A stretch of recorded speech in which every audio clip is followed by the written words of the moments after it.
केहू हिरान कहे केहू बबुआन हो।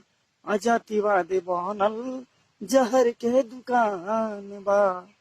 ई बोलाना भेदभाव के बढ़ावता, भाईचारा धीरे धीरे मिटावता।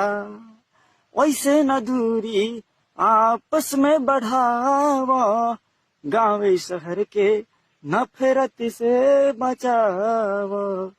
ये जीवन ना आई दोबारा हो, बर छोर प्रेम के बढ़ावा हो।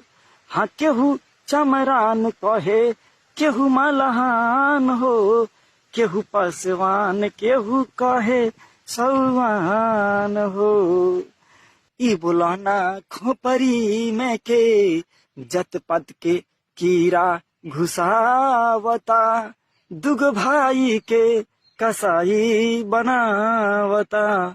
हाँ बुलाना भेदभाव के बढ़ावता, भाईचारा धीरे धीरे मिटावता।